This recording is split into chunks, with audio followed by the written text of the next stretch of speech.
This episode of the My Latin Life podcast is brought to you by Language Blend, the new best way to learn Spanish. Language Blend focuses on what you actually need to live and get by abroad with daily one-on-one lessons, a dedicated texting partner. It's like living in a Spanish-speaking country without ever leaving home. Go to languageblend.com for more information.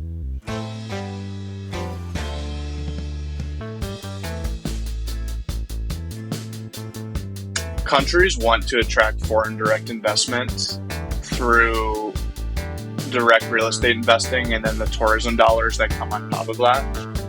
And that is why you have these special visas popping up. There are visas for pensioners, for real estate investors, for now digital nomads. And these are all strategies that governments are using to attract money to their countries. Welcome back to the My Latin Life podcast. Since 2014, My Latin Life has been your trusted guide to traveling and living in Latin America.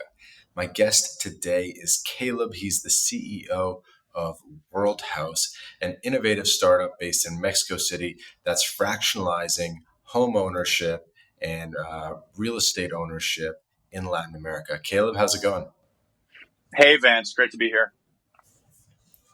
Yeah, absolutely. Are you calling in from Mexico City today? Yes, I've been based here for the last handful of months and Costa Rica before that. So yeah, glad I found your podcast and, found other folks that have migrated from the north down here. Yeah, absolutely. And it sounds like I'm having a bit of a run of interviewing Mexico City-based founders, and I like where this is going. So we had Ryan Croft on. That episode's already published and live. And then earlier today, I recorded as well with Joe Marullo, who I guess you know from the Mexico City scene. So I guess just drawing a bit of a connection for the audience. Yeah, I think a lot of founders are coming to Mexico City. Joe's, a great example and a super successful startup founder here, for, the cost of living, the climate, all of the reasons that digital nomads are coming here. But you also have this added benefit of it just being so easy to connect with other founders. Like there's a couple prop tech events that have been happening and you'll see the same 15 prop tech founders and they've, all either raised money or have got revenue. And there's a few VCs that come to these. So it's a really nice ecosystem here. Nice. So they're like friends and competitors. Mostly friends. For whatever reason, there's not a lot of overlap, it seems, in the prop tech founder ecosystem here. So it good vibes. Yeah, what's funny about a small tech ecosystem is everyone, you kind of just have one competitor per mini niche, and it becomes, it's not like it's a monopoly, but, or like one of those things where it's like it's like a no bid government contract type of thing where like everyone just agrees not to go at that particular mini niche. Yeah, it does, now that you say it, it does kind of feel like that. I think also just, at least in real estate, the market is so insanely big that it would just be surprising if, even if you have the same model, you're going after exactly the same target market. So, But I have seen a lot of companies that are doing kind of similar stuff to what you're doing. And I think we're seeing a lot of innovation in terms of like fractionalized home ownership, new types of lending models, new types of equity models. I think we're finally seeing some of that innovation in the real estate market that we haven't had for a long time. And that's partly why I wanted to have you on, Caleb, was just to kind of go over this market because I think things are finally opening up. Yeah, real estate is the largest asset class in the world, and it's been lagging over, the decades, other verticals in the economy. There's some structural reasons why it's been difficult to innovate in real estate, but those are coming unhinged now. And one of the largest investors in the space is the National Association of Realtors, who traditionally has been, one of the stalwarts in the industry. And on the fractional ownership side, it just makes so much sense. It's the largest asset for most people, and in general, like I mentioned, and there, because of sort of traditional lifestyles, there has not been an opportunity for fractional ownership because everyone wanted to have their single family home in the suburbs. And that was kind of it. That was their real estate, the life cycle of their real estate investing. And that's changing now. Hmm. And do you think it's kind of because the consumer is changing and then new businesses are emerging to meet the changing needs of the consumer? Yeah, one of the things that I've realized getting into the fractional real estate business is so like public education is so important. And we're lucky that Picasso, they raised over $1 billion. They've been making co-ownership, um, you know, not just a timeshare, which has historically been the mental model that folks have. And so, yeah, this industry, this segment of prop tech opened one because people have lifestyles where they actually, want to have a second home. It's not something that only the 0.1% of people would entertain. But also this idea of everyone being an investor, I think was popularized with Robinhood and, GameStop and all these things where everyone was, this was, a primary source of conversation with friends. What are you invested in? And now that is bleeding over into the real estate space with companies like Arrived Homes, where you put $50 in and you get a slice of the industry. That's a bit different than what we're doing, which is you buy at minimum a $10,000 share of a co-owned property, which by default is rented and is that product, but it also can be used. So there are different models in this space, and most of the activity we've seen actually is on the sort of the Arrived Homes $50 for an ROI product side. Okay. Can you expand on that? What is Arrived Homes? I'm not even sure I'm saying it right. Yeah, they are buying rental properties with a fund, which is a giant pool of mostly small investors. So you with $50 can now be a real estate investor, which was previously not possible. Okay. And how do they make it possible and get around the accredited investor issue? Yeah, so that's you know a bit of a touchy subject in the space. Some companies limit themselves to accredited investors. Others, like Lofty AI, do not limit themselves to accredited investors. There are different legal arguments around whether or not that is a requirement. Um, so, yeah, a real estate slash corporate slash securities lawyer would be the best equipped to, answer that on air. No, no worries. I'll give you a question you can definitely answer, Caleb, which I don't think we've explained yet, which is what is Worldhaus, and could you tell us a little bit about the business that you founded? Yeah, so we are solving this pain point of not being able to own fractions of property that can actually be used. And so the people that we've been resonating with the most are digital nomads. These are folks that usually making a bit of cash. They're traveling and they're paying through the nose on Airbnb.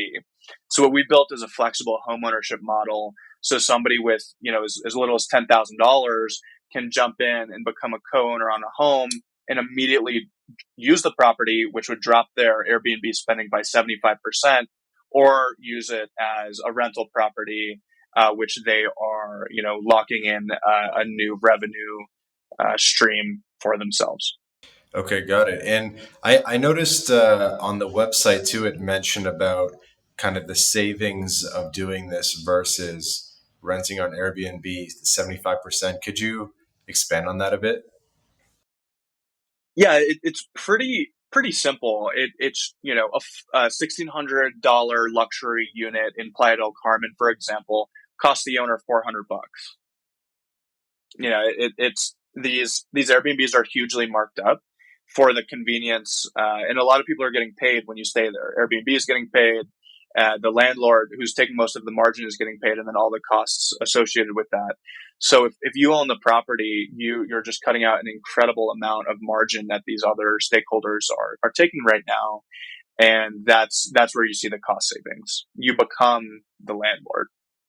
Okay. And then what's baked into that 400 number? Like, are you amortizing your ownership, or is that just the kind of like ongoing ownership costs? Yeah, so we can take a property example that we were working with out in Playa del Carmen. So it's a $200,000 condo. These are renting for about $1,600 a month on Airbnb. The of the four and it's about $400 in ownership. So the property manager charges 150, and then the remaining 250 are HOA fees, property taxes, utilities, and the cleaners between the co-owners. So yeah, for folks on that are listening that own a condo, it's the same cost structure plus $150 for the property manager. The property manager is, because we were giving them the contract, they then share some of that with Worldhaus, which is part of our business model. And yeah, and for the folks that own it, they never have to worry about it. That's the benefit of having the property manager. They're renting it out when you're not using the property and handling the maintenance and coordinating the revenue checks each month. Okay. Okay. I want to approach it from a different angle, just to make sure I have a full picture. So let's just say I'm completely new to this. I have two options. I can go on Airbnb, 1,600 a month for my month in Playa del Carmen. And then, so walk me through option B where I become a co-owner of that same place. I guess I'm putting up like 15 grand or something like that. And then there's like a monthly or annual portion to it as well. I don't know. Can you break it down? Yeah, so you would come in with $10,000 or $15,000, depending on how much time you want each year and which month you buy. And then if you just forget about the property, you're going to get a check, which is the revenue above your costs. So first, the cash that's generated from your property goes to paying the HOA and those basic costs, the property manager, and then you get that check. And if you want to use the property, then you reserve the time. So through the application, you would designate 1 week or all 4 weeks that you want to use, and then let's say you use all 4 weeks 1 year, and you can buy more. That's just the minimum buy-in. Then the $400 for that year would be paid. Okay. Okay. So let's walk through the branch tree one more time. So let's say I don't even want to stay there. I just want to invest 15K in a Playa del Carmen condo with you guys. Yep. So after your time goes by, you would be getting that check of the profit for anything above your costs. On that And month. So there was some mhm, some guy, some German tourist up in the condo for the month. So I get paid for that 1 month that guy that's designated to me, and exactly. whatever revenues that the property manager and you guys make during that month, that's what I get minus the cost to obviously like run the unit. Yep, exactly. Okay. Okay. It's the same experience of buying a full property and then having a property manager there, except you no longer need to buy the full property, and it's set up so you can use that property and swap time with other owners on the property. So it's just take regular, buying a condo in a short term rental market like Playa del Carmen or Florida, except you only need to buy a fraction of it. Except the property management is already handled for you. You don't need to go find a property manager. And there's liquidity in the co ownership. So, because there's a marketplace, we're bringing in people that want to buy your share when you're ready to sell. And through the platform, you're able to seamlessly swap time with other owners in your unit or other owners around the world, which, as a traveler, that's a huge advantage because now you're paying that 75% less. You're traveling at the cost structure of an owner, which was not previously possible. Right. Okay. So you can swap your month with someone else for as a traveler, but I imagine you can't swap the like profit month if you guys were both not traveling. Correct. So the way that would look is you offer 2 weeks in Playa del Carmen in exchange for 2 weeks in Lisbon. and then that time gets taken off of the rental calendar. So your friend is now staying for those 2 weeks in Playa del Carmen, so it wouldn't be rented out, and vice versa in Lisbon. Okay, cool. Yeah, I mean, I like the sound of it. Yeah, thanks. We're just going for ultimate flexibility because that's what digital nomads want. That's what we want. So any period of time can be rented out, which is the default, personally used, or swapped with other owners in the ecosystem.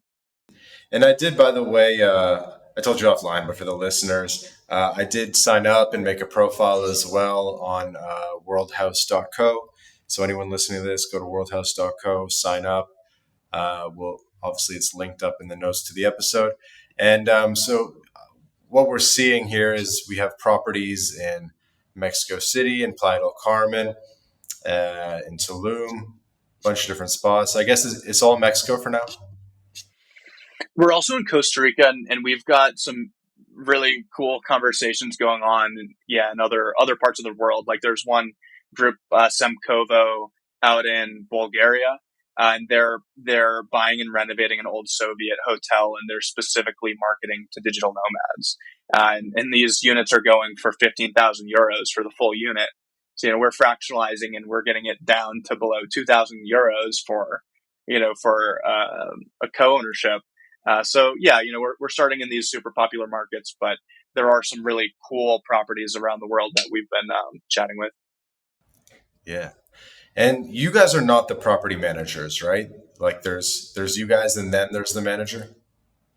Correct, and we set up that relationship. The owners, of course, have full control over who the property manager is, but we get everyone started with the property manager that we vetted and we're using for other properties. Okay, yeah, makes sense. And you have quite a number of different units on the website already, like in different geographies. So I guess you're probably working already with a variety of different managers. Yeah, we have relationships based on the region. Some property managers are hyper specific, and then some are national. Yeah, this is awesome. I mean, so how have things been going so far? Have you seen where's most of the interest been coming from? Yeah, it's been really cool seeing how people react to the product. We're a year old, so we're still relatively new, but we're seeing a few different profiles of folks. So there are the digital nomads that we set out to work with, but then there are also the real estate investors that are seeing this as a diversification strategy for them. So rather than buying a full rental property in name your city, they're putting a fraction of the investment into one property, and then they plan to expand their portfolio around. And they're also getting exposure to markets that are not easy to get exposure to. And then the third market are vacationers that want to lock in. This might be the more traditional timeshare market, the people that just want to lock in an affordable vacation every year. But they're saying, unlike a timeshare, this is real ownership. It's not just a lifetime lease, and there aren't these weird legal clauses that make it difficult to sell. It's actually streamlined for resale.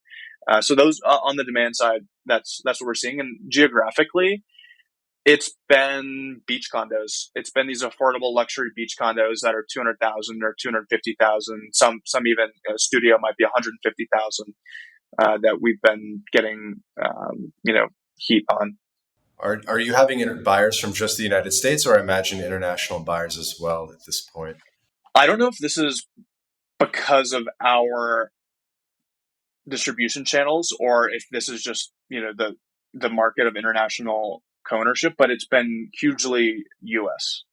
Some Canadian, but definitely US is by far the majority of our clients.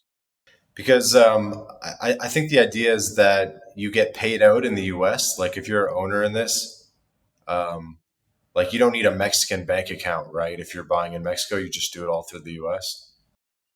Exactly. Yeah, that's a good point. I think that is part of what's attracting Americans. It's the legal structure. It's set up as U.S. LLCs, so folks don't need to touch Mexico at all. They're buying a U.S. LLC which is named on the deed, and they're getting paid out from a U.S. LLC, and the tax laws are as such. We issue a K-1, and yeah, it's oriented to a US structure. Yeah, that's awesome. Are you able to give us any metrics in terms of like how many units you've brokered or how many people have signed up, stuff like that? Yeah, so we've got 25 real estate development partners. We opened up for business actually last week. So we put our first sale on the market. We've got 2 tours scheduled on that, 5 inquiries from that first email. And we've got over 350 signups with $0 spent on marketing. So we're at this precipice now where our conversations with investors are going a lot better because we've got $50,000 of revenue of qualified leads in our pipeline that we're working through this property in Playa del Carmen, and so we got some pretty significant commitments on the investor side, and you know launch the MVP. So we're now focused on distribution and sales and getting these properties over the finish line, and building out this playbook that we're going to be repeating on a per development basis. Yeah. And tell us about Product Hunt. So you guys launched on Product Hunt and it seems to have gone well there. Yeah, that was our sort of soft launch a few weeks back. We got 275 upvotes on the first day, which for a small team that didn't do any paid ads, really good. We got ninth place globally out of over 100 startups, and the top companies all were big, startups or firms that may or may not have advertised their launch. So we were really happy with that. We got Ryan Hoover, the founder of Product Hunt, to comment and review just on his own accord, because it seems like he's a digital nomad himself and interested in what we're doing. And it was super successful for us. We got a bunch of folks reaching out on the demand side, and a couple of real estate developers reaching out. So, we really appreciate that publicity. Yeah, that's awesome. It seems like you knew how to do Product Hunt a little bit because I think it looks like you kind of got reviews from people you might have knew from like accelerator programs or school or something like that. So it seems like you did know what you're doing with this launch a little bit, which is awesome. We went really hard for about a week before the launch to learn how to do it. And I had a buddy that had done a Product Hunt launch. And then on launch day, I reached out to tons of people to get their feedback on what we were doing. And some of those people left reviews and, um, you know, upvotes and things like that. So yeah, I mean, we tried to, we tried to perform. It wasn't just to throw it in and see how many upvotes happen. Yeah, I mean, definitely a good place to start. Um, is that something that always inspired you? Like, have you been on Product Hunt for a long time and kind of been following that and thinking yourself, I gotta launch something one day?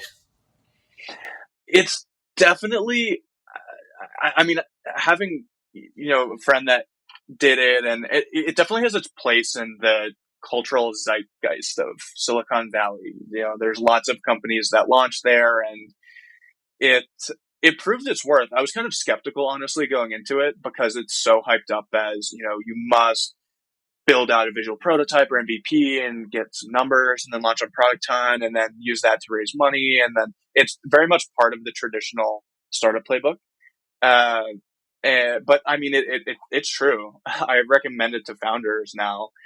And yeah, I mean, it, I wouldn't put too much time into it, but it's a great way to get some eyeballs on what you're building. And now we're talking about it on a podcast. People, for whatever reason, like to talk about Product Hunt, and I think it gives it this sense of sort of tangible launchiness that attracts people. Like, oh, something is happening that was not happening before, even though in the eyes of the company, nothing has changed. They just decided to do this marketing play.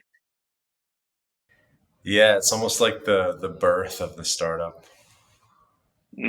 People like the origin story to feel like they're there from the start.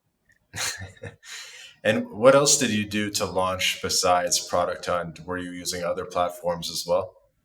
Not really. We're thinking a lot about distribution now that we have everything we need to sell. So I can jump into that a bit. We really believe in channel partners because there are folks, real estate brokerages and real estate developers that are already, in some cases, running $100,000 marketing campaigns that are getting all of these leads, which they can't do anything with. They can't sell, they can't commercialize somebody with a 100K budget because there aren't any units for 100K, at least that they would want, as an international buyer. And so they literally delete them from the CRM. So that's part of our, I'll call it go to market. We're a bit past the launch phase, and then we're doing some stuff with some other strategic partners and going on podcasts like this, and yeah, we're going to be doing paid marketing coming up. So yeah, that's how we're thinking about it.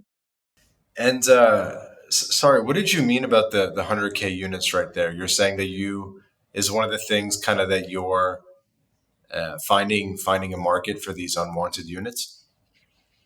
Unwanted buyers. So if somebody comes to a real estate developer that their cheapest unit's 150,000, their budget's 100,000, that conversation doesn't go anywhere. Doesn't matter how motivated the buyer is. Their budget's not big enough to buy a unit because these developers are only selling full units. Okay, yeah, I got you. Yeah, you're basically lowering the barrier to entry to real estate investment as a asset class, Exactly. or direct real estate investment at least. Yeah. Yeah. And so, what kind of returns can people expect? I know you can't guarantee anything, but have you kind of modeled that out? I can talk about some numbers from, let's just use this Playa del Carmen developer, for example, Levitate. They are in their financial projections, which they are currently renting out units on Airbnb, so these are pretty good. They're showing a 17% ROI. 7% of that is cash, and 10% of that is appreciation on the property. Okay, so 7%, like kind of cash on cash returns. Hmm. Okay, that's not bad. That's pretty solid, and that's after paying the property manager. Yeah, that's in profit. Okay, cool. And are they necessarily using Airbnb, or how is the property manager marketing these units? They're doing multiple short-term rental sites, but Airbnb is totally dominant, so that's the majority of the outreach there. Okay, yeah, definitely makes sense. And so these, can you talk a little bit more about kind of that relationship between the property manager and the buyer and what that's going to look like? Is like, and what you're, do you guys kind of envision Worldhaus having continued involvement, or is it kind of more of a handoff? We want to make it as easy as possible over the life cycle of ownership for folks. So this is going to be a combination of handling as much as possible through the platform. So you go on the application and you would select the dates that you want to use. So you don't need to talk to the property manager, and they can alert that these are the dates that they can't rent out. And there'll be a requirement, you need to do it 30 days in advance or more. But the owners will have the phone number of the property manager. So if anything goes wrong, they're also acting as a concierge if they need a restaurant recommendation or they need to know what's the going rate for a taxi. They have sort of localized questions. They're benefiting from that direct local relationship, but we're streamlining as much as possible to make it easy on the owners and through our platform. Okay, yeah, that makes sense. So sounds like people will just kind of do everything through the Worldhouse platform in terms of uh, reserving their time and stuff. Yeah, and the property manager, will be uploading the revenue reports and the maintenance reports to the platform, so those are all saved there.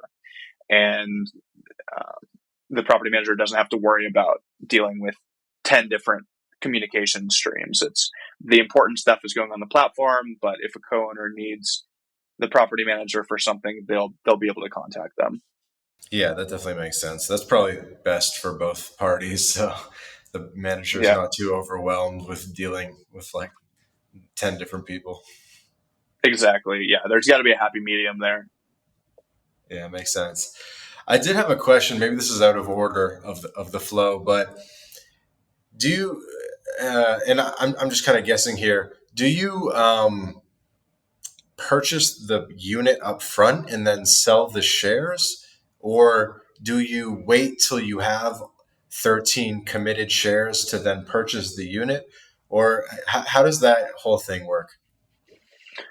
We don't purchase them upfront. So we act as the broker when there's a sufficient number of co-owners interested in a unit, and then we lead that transaction on behalf of the owners. This keeps our model light, so we don't have to raise the billion plus that Picasso raised, because they are actually buying properties, then renovating them with an in-house team. So already you need two specific skill sets and teams and capital to do those two things. And then they're reselling it 6 months later. So we cut all of that out of our model. Yeah, yeah, that's definitely sounds like a different model. I don't know that business well, but I'll have to look into it.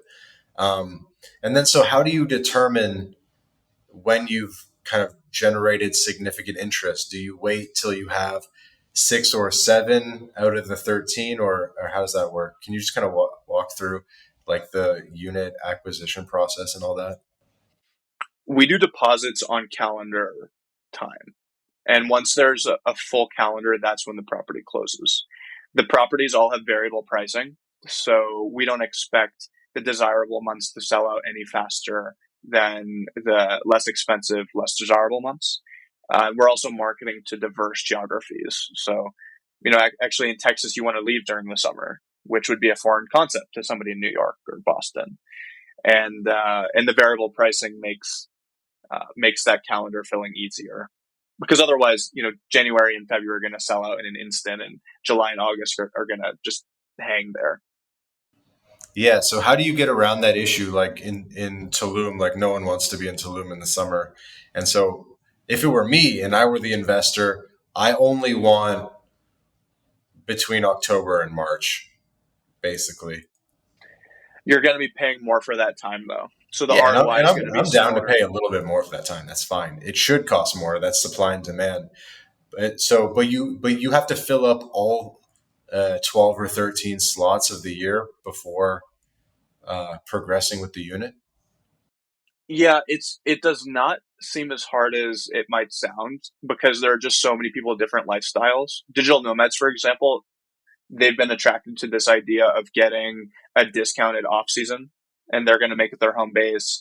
That some of these people like when a town is empty, Yeah, no, I get that. and I do have tons of yeah, buddies that live in Playa del Carmen year round. I don't know how they do it, but they do. but Um, yeah, but yeah, I guess so. But what happens like when the unit is no longer available because it took too long to raise all 13 pieces? we're only working with real estate developers right now, and they might have 100 units for sale. So it's part of our growth strategy is to work on the supply side with businesses rather than individuals, so we don't need to worry about that. When we have scale, it's going to be a lot easier to flip a property online, send an email out to 10,000 people, and say, "Hey, this is going to be, we have 1 week to of this on our platform." That's just not the scale we're at now, so we're taking a different approach. Yeah, in some ways it reminds me of like Kickstarter type stuff, where it's like we have 28 days to raise, and if you contribute, then you get like this benefit. I'm glad you brought that up. Our business model is almost exactly Kickstarter. We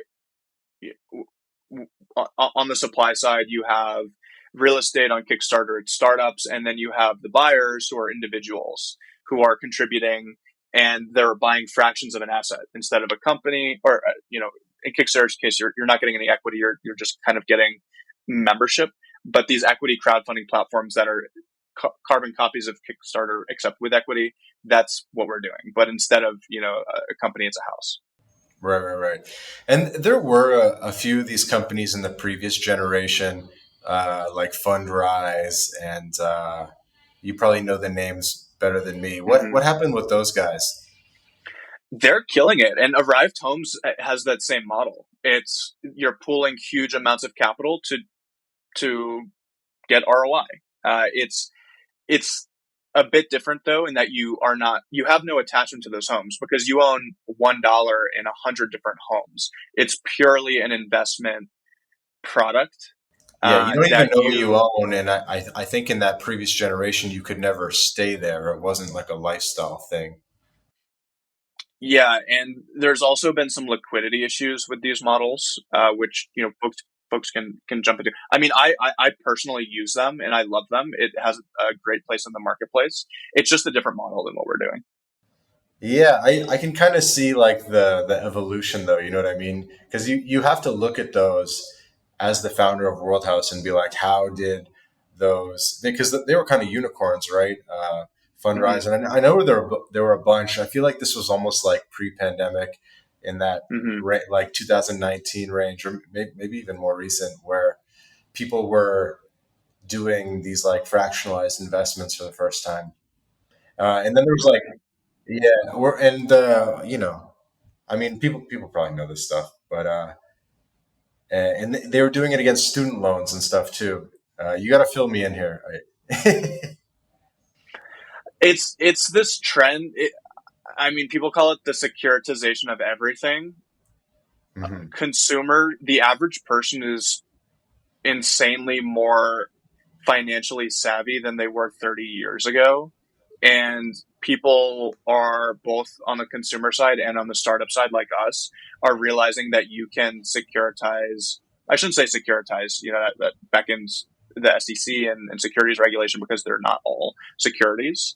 But you can split up an asset and use that asset, invest in that asset as a group. And I think part of what's played into this is people are getting more comfortable with this idea of the sharing economy, sharing Mhm. cars and Uber, sharing homes with Airbnb, Zipcar, also on the car side, the electric scooter startup scene. So you have this financially savvy populace combined with them being more inclined to share, and you have a lot of businesses now capitalizing on that. Mhm. Mhm. Does the individual unit have like a board, or if they have to make decisions that require a veto and stuff like that? How do you handle that? Yeah, there's a governance mechanism. The property manager, yeah, takes care of 90% of things, but if they want to build an addition or sell the unit as a group, then there's a vote that takes place. Yeah, that's so funny. That's so funny. You just own this, 1/13th of a unit, and you get an email one day being like, we wanna put a jacuzzi in there," and you're like, I guess. Yeah, yeah. That's the experience sharing something. That's awesome. So the first units are going for sale. Tell us about these first units. We're focused on affordable luxury, so these are 200, 250,000, 150,000. They have in most cases, in-house gyms. They're, in the case of the coastal properties, a walk or a bike ride to the beach. This property in Playa del Carmen has co-working space in the building. Some of them have rooftop pools with bars in them. They're generally highly rentable. These are places that people want to be on vacation, or if they're remote working for a month or two. Just that's part of what we're doing is we're talking with and curating the properties that are attractive at good price points and offering amazing amenities and high quality construction. And can you up your ownership, or do you have to keep it as is? Can I buy like multiple stakes? It's a free marketplace, so on the primary sale, you're going to be locked into the amount of time that you put an offer on, but after sale, you could say, "Hey, I'm looking to buy another share for X amount. Any takers?" Someone says, "Hey, yeah, I'm going to do that." They put the share up for sale in the marketplace. You close on that through the application in a few clicks, and yeah, we're marketplace, so we're constantly driving traffic so that people can buy and sell in a more liquid way. Yeah, it makes me think like, what happens if someone just buys control, or you had a separate business model, which is like 51% ownership, and it's almost like you can. it's almost like you're financing your ownership of the condo by Airbnb-ing it the second half of the year. That's something that people want to do is they want to buy a piece of the apartment, use it for some time, rent it out for the next, so which basically locks in a free vacation for them with the time that they're renting out, paying the bills on the time that they use. So they're just living for free pretty much. We have governance protections in place for people with smaller shares, so they don't get totally screwed over by somebody that wants to do something crazy. In general, people are aligned in that they want the unit to be functioning and look nice and be rentable. So there's governance docs that go into details on what can and can't be done. Yeah, definitely makes sense. Yeah, it'd be cool. You could even do it as like a family, Everyone Definitely, gets their yeah. money. There have been friend groups that we're talking to, and they're each going to buy a month, and then they get the full property all year round whenever they want. And it's a group of friends that have known each other since college, so they just jump in and you know they just do whatever they want with it. Yeah, there was a blog post that really had an impact on me from Tynan. I'm not sure if you know what I'm talking Yes, about. yeah. Okay, do you want to explain it to the audience?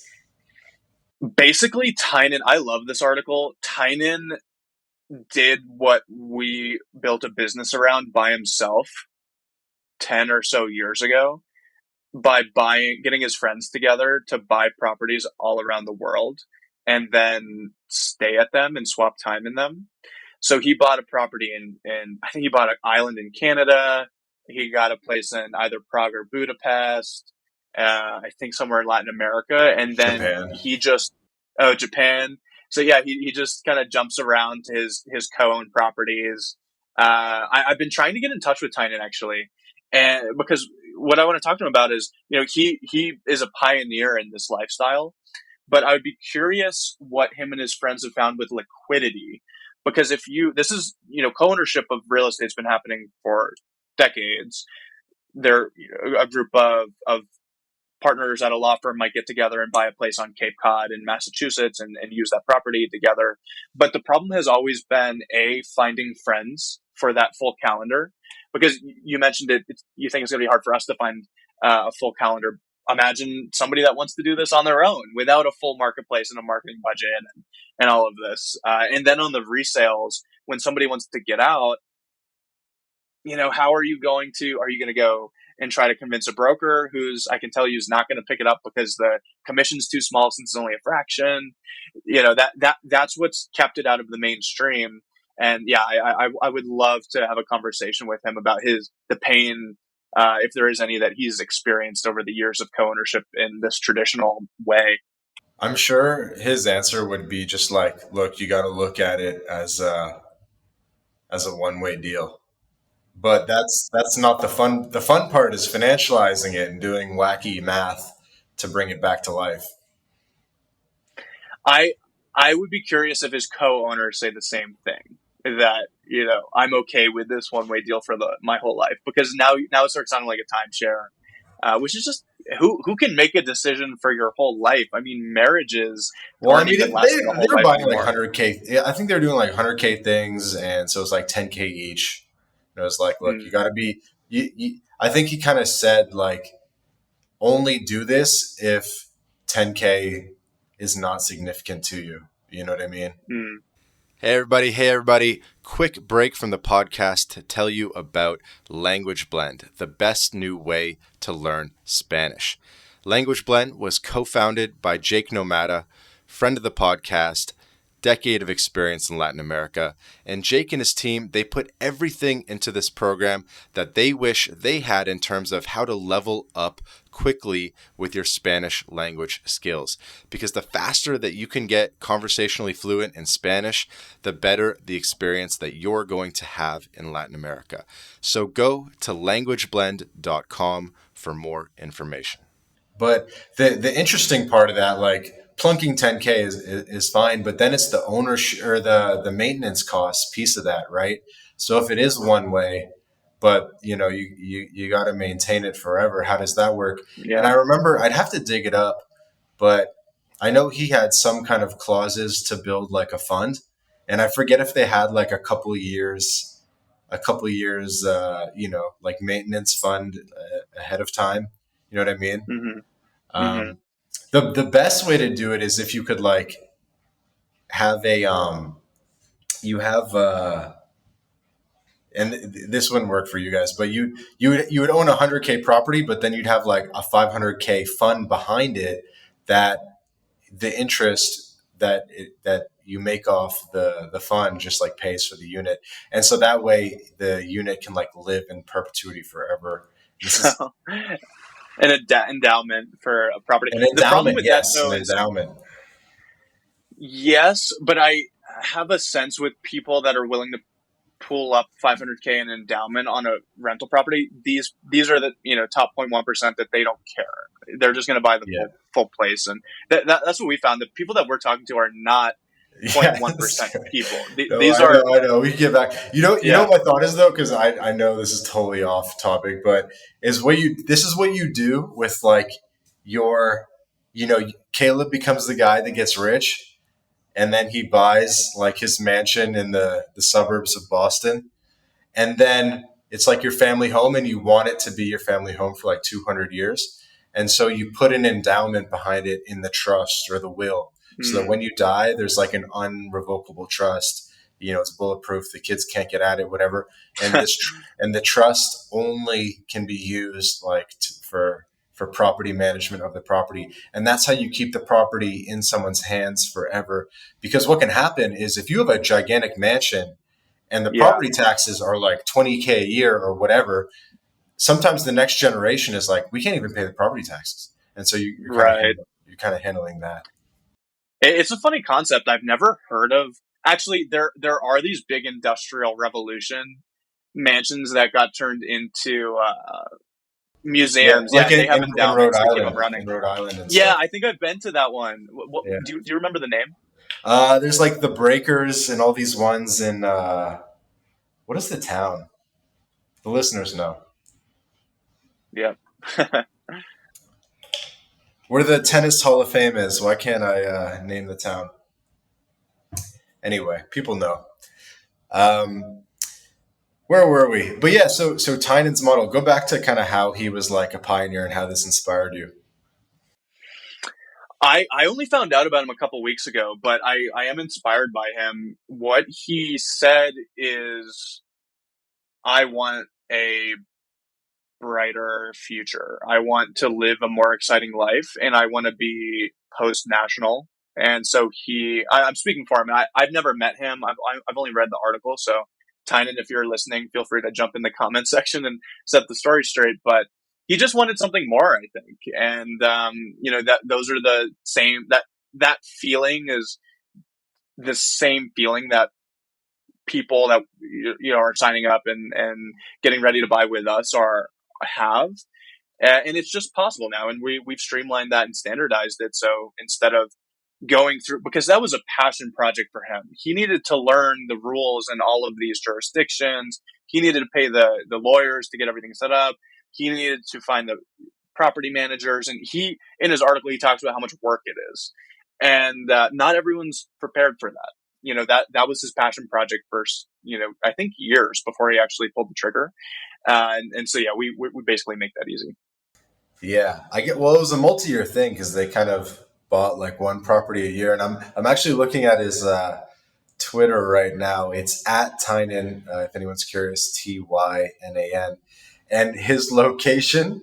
Get this, Caleb. So his location is Vegas slash Budapest slash Hilo slash Tokyo slash island emoji.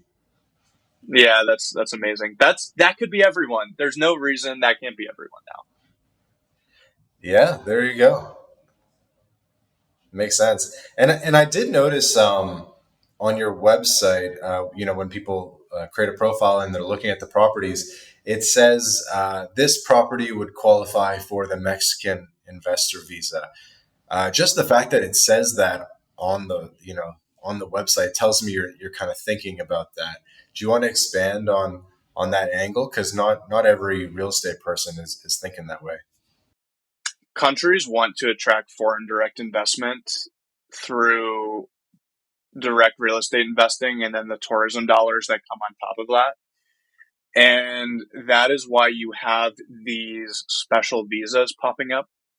There are visas for pensioners, for in real estate investors, for now digital nomads, and these are all strategies that governments are using to attract money to their countries. Costa Rica, for example, it's $150,000 in real estate, and you get the real estate investment visa, which puts you on the path to permanent residency and then citizenship in Costa Rica, which is really attractive to a lot of people. And other countries have different flavors of that investment visa, and the digital nomad visas are typically 1 year, and then you can renew for another year. You show remote income, health insurance in a lot of cases, and you get to live and work your job in that country for that time. Yeah, it definitely makes sense. You know, Nicaragua is a great fit for this. Nicaragua has political issues, which are much more complicated. I like Nicaragua, but the reason we didn't start in Nicaragua is because of the politics there. Yeah, yeah. They have. We have a video on our channel that we did a webinar with a Nicaragua real estate promoter there, and it's for an agroforestry project. And you get residency in Nicaragua through investing in this business, basically. Mm. And Hmm. uh, what's funny about the program is buying a house is not a qualified investment for residency in Nicaragua because they don't Mm. just want people snapping up houses.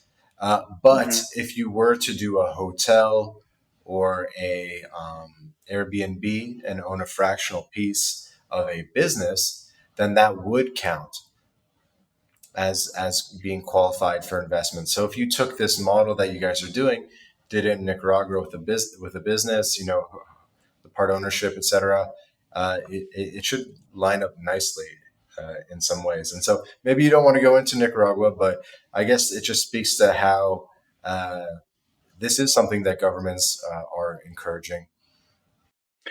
We've started some semi-related conversations with folks that are already working with governments to attract digital nomads, because a digital nomad might bring, let's say, $30,000 a year in essentially tourism dollars. But if you can get them into co-ownership, on top of that 30K, they're bringing another 20K right off the bat. They're bringing the $400 a year per month they own on top of that.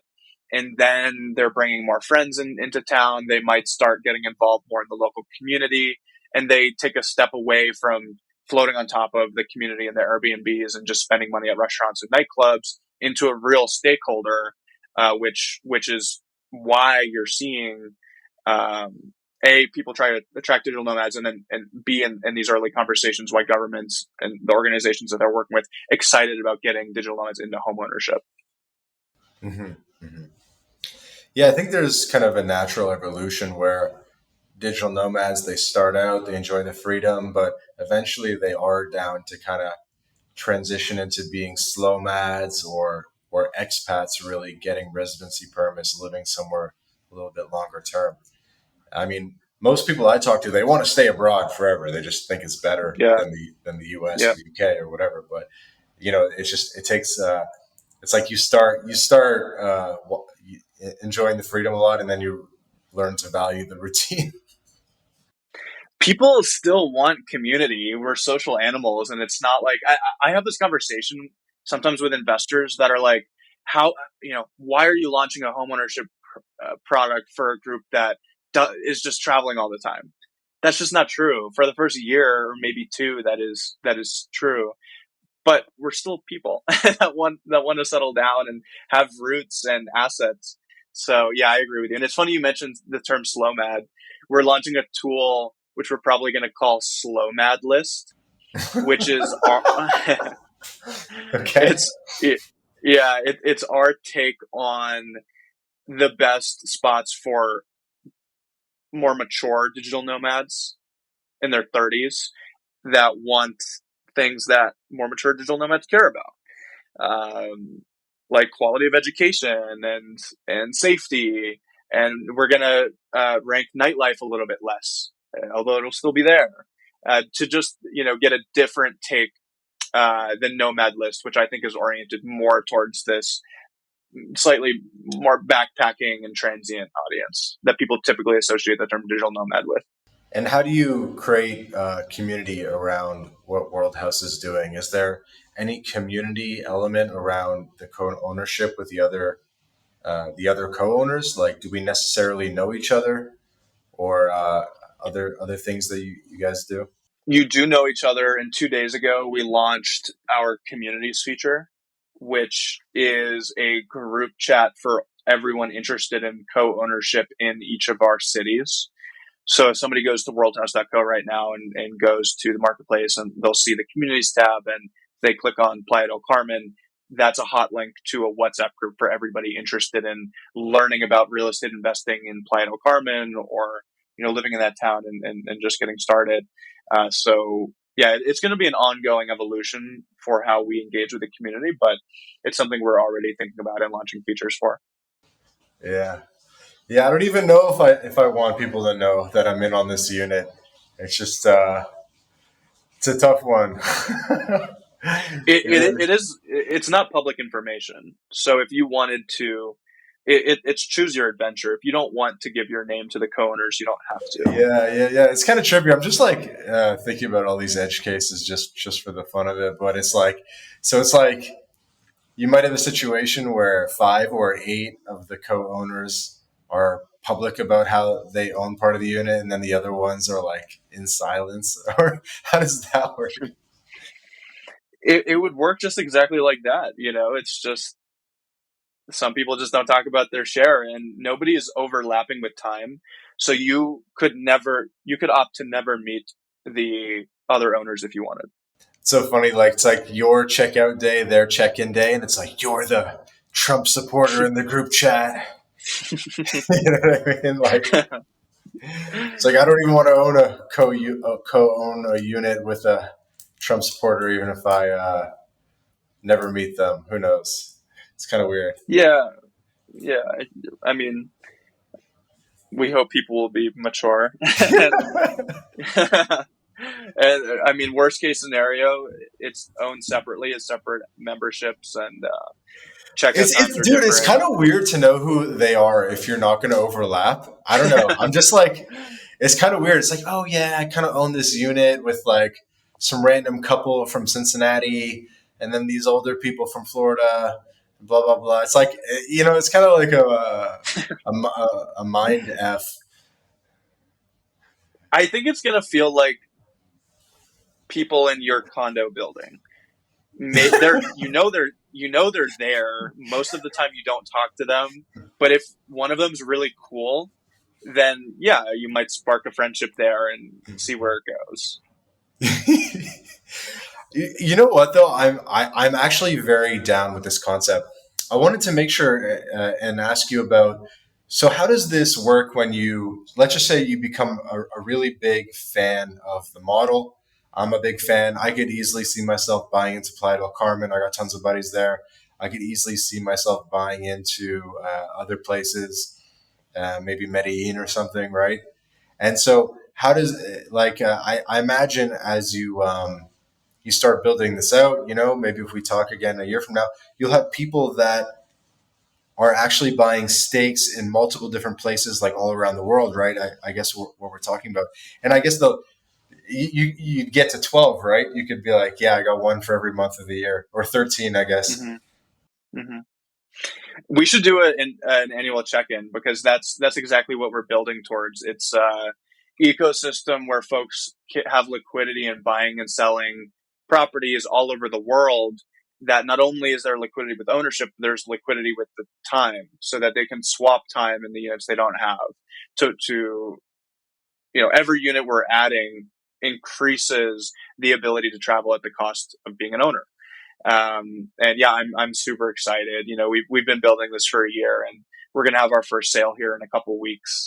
So it's a good time. We're having fun with it. Yeah, I'm pretty down. And by the way, when people switch times, is there any money that changes hands? Like if I switch from July to January, you know what I mean? Like that's obviously there's a value differential there. There's no money changing hands. Likely, you will, for a higher quality time, offer less time to the other person. So maybe offer 2 days, or let's say 2 weeks, and they give you 3 weeks. Ah, okay. So you can do it like a day's value differential. Yeah, Okay, okay. And by the way, my math is terrible. So I guess we're doing all the units are going to be like 1/13 ownership. Like 13 is the yeah. magic number. How did we arrive at 13? There's 13 4-week periods in the year. We didn't want to go with the 12 irregular months. Rather, it's all standard 4-week periods. Four times 13 is 52 weeks in the year. Dude, you're blowing my mind. No, it's funny because we talked about that for a long time, and there's some pretty crazy calendar math because years Yeah, are not exactly 365 days. Like, and then obviously months are different numbers of days, and right. so yeah, if you list out, not every year starts on a Tuesday, for example, that changes. Yeah, you're creating hell for your developers that have to deal with all these like date time edge cases. We've got a calendar in the back end that they look at, so they know who's coming what time. But yeah, I mean, it's kind of just like scheduling software there that Airbnb hosts deal with too. If your developers are listening, I'm taking February, and I'm going to assume you guys are going to code a. There's going to be a bug in the code for the leap year. I'm going to get an extra Yep, day. that I invite you to try that strategy. We'll see what happens. Hey, February is a good month anyway for Playa del Carmen. It is. February is a great month in Latin America. I could see myself doing like 1 month Playa, 1 month Tulum. Or here's the thing: is I only need like 1 month in Tulum per year, typically January, Mm-hmm. and then the rest of the time I can be in Playa. And Mm-hmm. so I guess I probably need, if I want to do 3 months in Playa, I need like three steaks. I need 3 doses of Playa and then 1 dose of Tulum, and then hopefully you guys get Mazatlan at some point. Now you're starting to sound like one of our clients. You've got your lifestyle. You know how much time you want. It's not just 1 month typically, and yeah, you would get your home base and a vacation spot on top of that. And is it all new constructions? I'm guessing the properties. Yeah, this is all discounted pre-construction. So actually, a couple are already built, but we notice people like this idea of pre-construction. We also like this too. That's how you get the best deals on anything that's resembling a new property. Otherwise, you're going to like an auction on a foreclosed property. So we really like this segment of the supply. Uh huh. Uh huh. And then how does that work with like pre-construction? Typically, you're only making some payments. You're making staggered payments, right? Or you're only paying a certain percentage upon delivery. So it's not really. Do you even need the whole 15K at once, or do you only need like 7K to start, and then as the unit gets delivered, there's more money. Blah blah blah. It's in the best interest of everyone if we take the full asking price upfront from the buyers and then give it staggered to the developer. So if somebody, for example, if we did a different model where somebody only puts half upfront and then they decide to drop out, then Hmm. that screws over all the other co-owners. So yeah, but in another scenario, we take everything upfront and then give the developer everything upfront. That increases the chance that they don't finish the unit. And so the happy medium here is upfront co-owners and then staggered to the developer. Yeah. So how do you deal with delays? We work only with developers that have histories. It's nobody that this is just a side project for them. These are professional development companies that have a lot to lose if they don't deliver, and then the staggering of the payment. So they're incentivized to bring it out on time. Yeah, no, of course. I mean, I'm actually looking at a unit right now, to buy the whole thing of, and in the contract it still says, expected delivery in May, and there's just no chance. There's just no Mm, chance based on when yeah. we're recording this.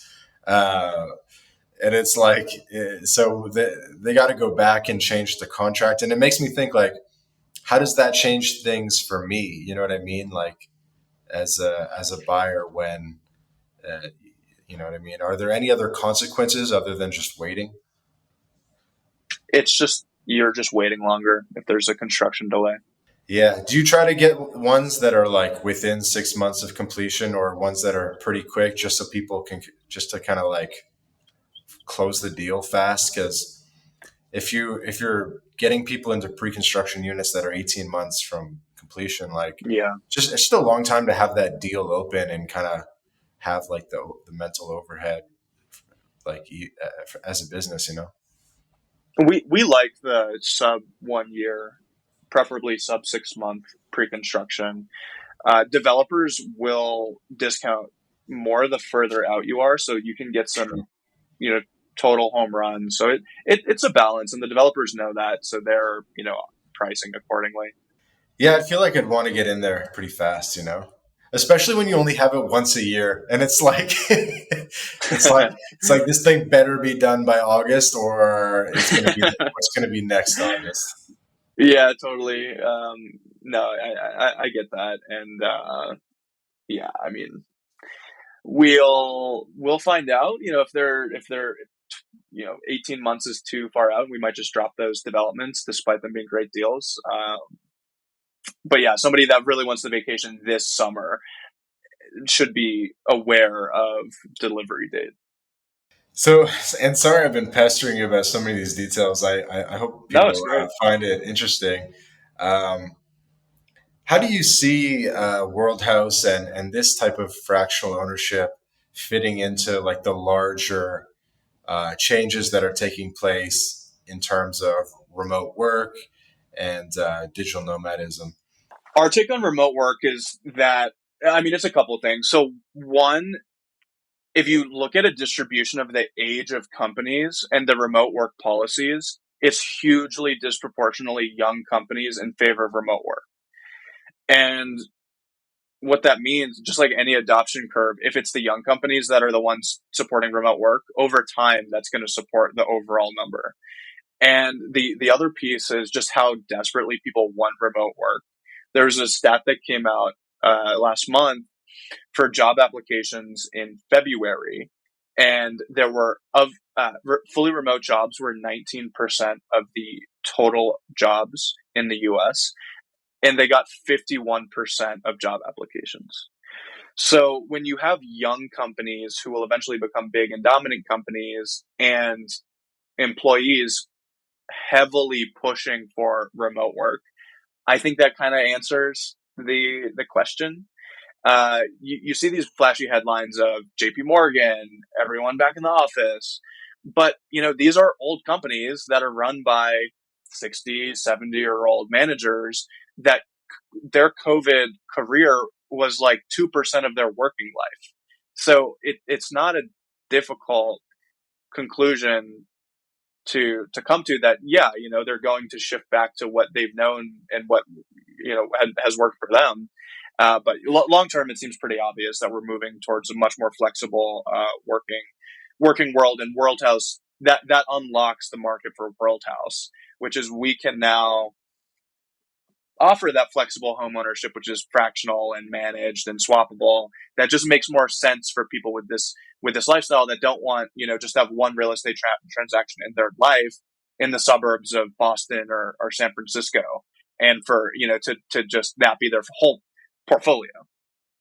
How's your digital nomad journey been personally? It's been pretty awesome. That's kind of why I started the company, is because I think, a lot of people are going to be doing this.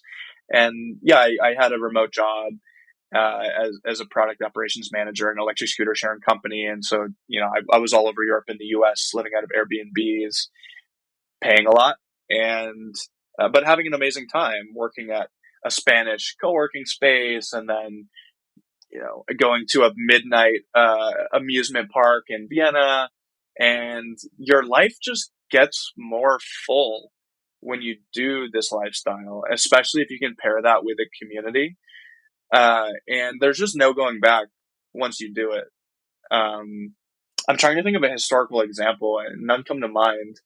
But it's just been really special, and there are a lot of people that you connect with along the way that have taken this new lifestyle, and there's some interesting data, but I see this play out where you have some of the most talented people in the world that will take a menial but fully remote job. One of my friends, she was in top, X percent at Harvard, and she's just doing online tutoring because it's a fully remote job, and she could be making 200K at a consulting firm, but she's not. So yeah, it's special, and I hope everyone has the opportunity to give it a shot. Mhm. What city were you living in before you moved to Mexico City?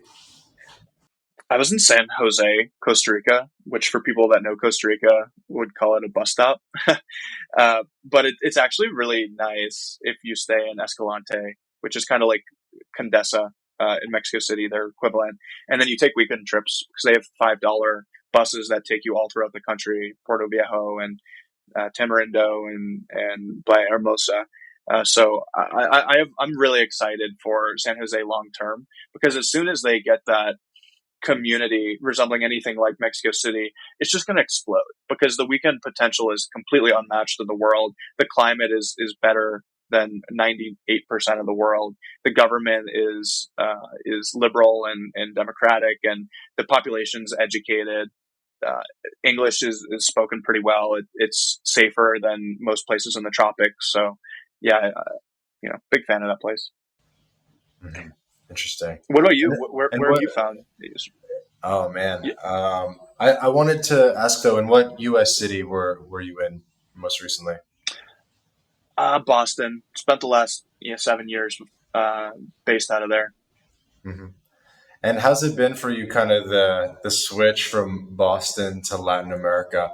I Give us kind of the what's improved. What have been your aha moments about Latin America overall, and what do you like best about it?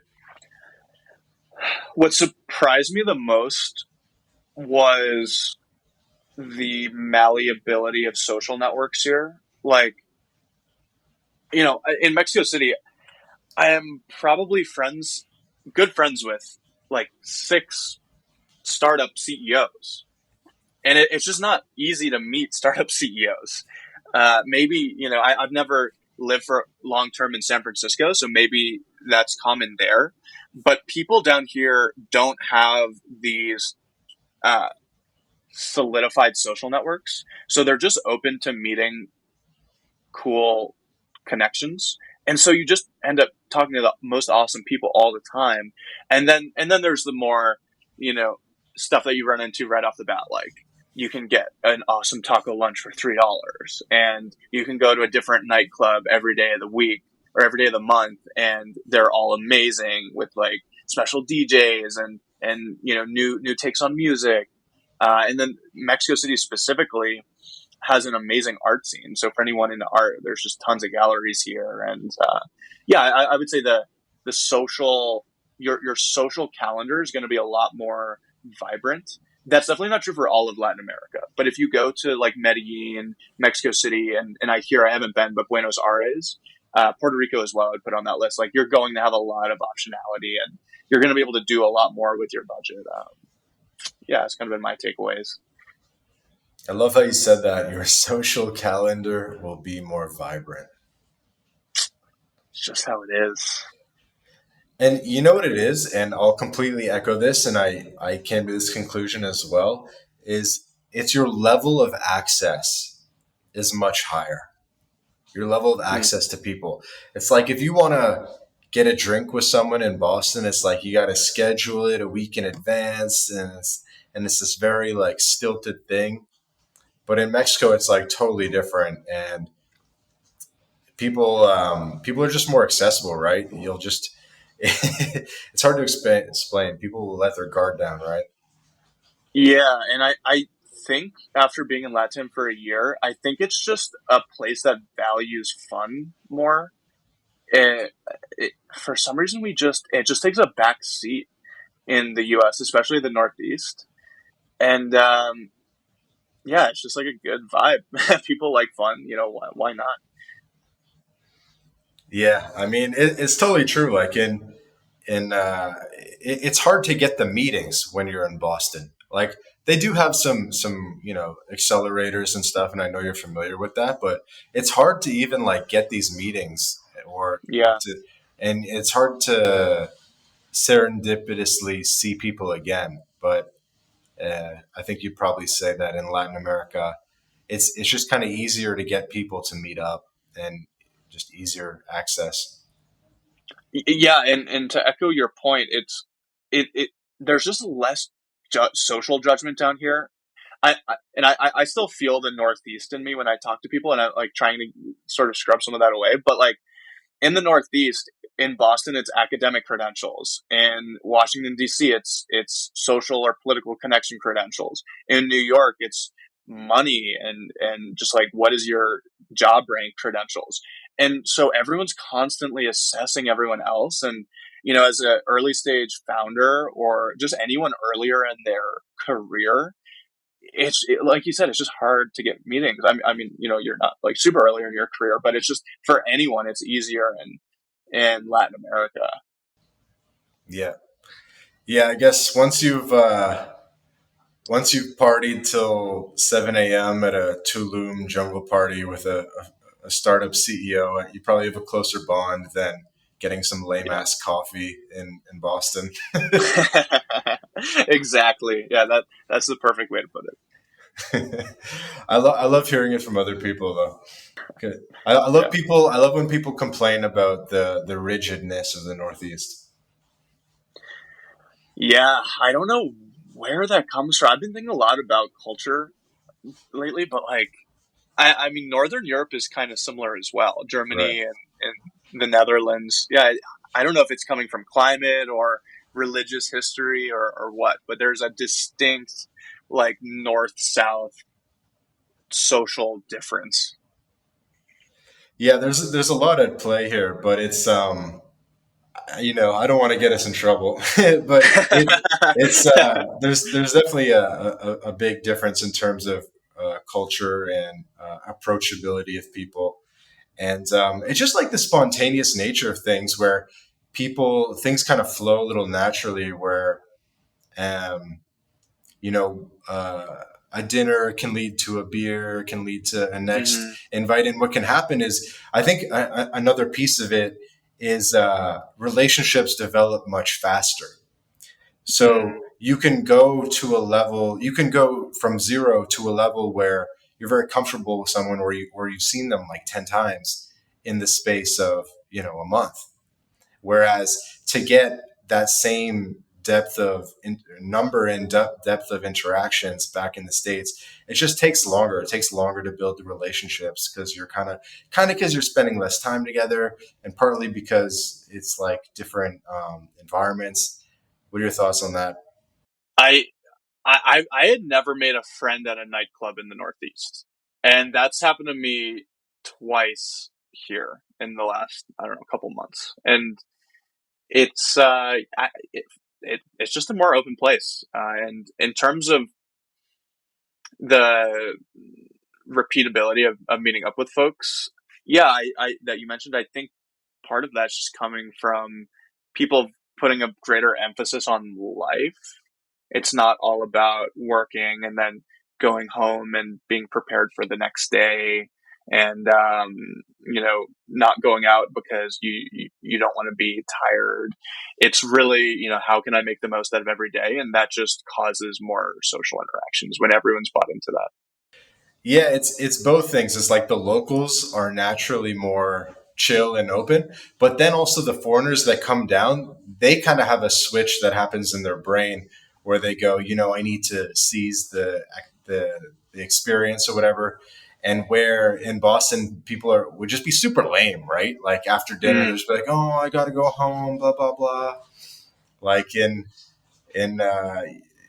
I don't know. They're more likely to say yes in Latin America for sure to that next invite or that next drink or whatever. That lameness is harder to find here for sure. And I think even like going out has a very different connotation in the States where it's like going out is like this whole like 5 hour ordeal where, you know, people have to congregate for a pregame and then they have to drink for 2 hours and then they have to like get in cabs and then wait in some line and then, you know, go to the venue and then, and all these like steps that it's like, oh, that must be how it happens. But in Latin America, partly due to the layout and the walkability of cities, going out is really just like popping into the place next door, and, or even Hmm. just like you can pop into a nightclub for like 30 minutes. You don't have to like commit this like insane like your whole night type of thing. It's like man, you just pop your head in here for a half hour. You got a bunch of friends here, like whatever. If you don't like it, just go home. Like I feel like it's lower commitment. Do you think part of that's the affordability because you can't, in New York you're paying $40 cover, so you really want to get the most out of that. Whereas here it might not have a cover; it's like $10. Yeah, I mean, I think affordability definitely has a part to do with it for sure, and the walkability. I think even like just the widespread use of WhatsApp plays a role as well because WhatsApp just I don't know just makes things a lot more fluid than having to do like old school text messages and stuff like that. I'm going to be analyzing all of my social interactions here now. Yeah, I mean, how easy is it to just make a little banner for like a party that you just invented or forward a banner on WhatsApp and it's like party Friday, 8 p.m., stand up comedy, whatever. Totally. And you just WhatsApp forwarded it to like 20 people, 100 girls, and it's you're good to go. But it's like a little bit harder to do in the States, I feel, because everyone's kind of on like different platforms and stuff. Yeah, you also have nightclubs and bars closing relatively early in most of the U.S. New York Yeah. is somewhat of an exception, but Boston it's 2 a.m. Everything's closed, so it's not much you can do with that. And what it does, the problem is it rushes the night where it's like we got to get there before midnight, and then we settle in for a half hour, and then we act like idiots from 12:30 to 1:30, and then we spend the last half hour kind of doing coat check and like I don't know, like closing up the loose ends of the night. Whereas like in Latin America, it doesn't have to have this rigid schedule because things don't really close like that, like so abruptly at 2. Yeah, I think like such a big factor is the locals set the tone, as you mentioned, where fun matters and fiestas are part of life, and you have to take that seriously, or like, what's the point of even being alive? And that just makes for a great environment that people want to make new friends and go out and just enjoy and kind of forget the work a little bit. Caleb, you got it out of me. I usually don't talk about nightlife and stuff like that, but I do think it is very important to highlight like the social benefits, and that's certainly one way to sell condos. Yeah. Any last like topics or things that we wanted to make sure to mention on the episode? I would just say, I'm always happy to chat with anyone if they're exploring, life in Latin America, or home ownership or co-ownership, whatever that, whatever might interest you. You can reach out to me on LinkedIn, Caleb Wursten. And yeah, just, I'm here as a resource, as is Vance, for the folks coming from, wherever to Latin America. Yeah, for sure. And so you're like in Mexico City. You're going to be based up there for the foreseeable future. Yeah, I'm going to get a co-ownership here and split my time between here, Boston, and then kind of a range of cities. Okay, awesome. And what can we expect from Worldhaus for the rest of the second half of 2023? What can we get excited about? Yeah, we're going to be increasing our velocity of sales. We're going to start sending out likely a weekly newsletter with all of the best deals. We're going to be hosting webinars for folks that want to come in and learn about what co-ownership looks like for them and start to get familiar with some of the projects that are happening in Latin America. And that's our business, and we're going to scale that to other jurisdictions and have a good time while we do it. Yeah, I definitely love what you guys are doing. I think the model makes sense, and I'm pretty tempted myself, man. I have to talk to you about this offline. Always here for you, Vince. Absolutely. And tell the audience one more time how they can get in touch. Yeah, so you can reach out on LinkedIn at Caleb Wursten, or you can send me an email at caleb@worldhaus.co. And Worldhaus is spelled world and then the German spelling of house, so Haus. Awesome. Well, this has been another episode of the My Latin Life podcast. Again, my guest today, Caleb Wursten, CEO of Worldhaus. Thanks for listening. Thanks.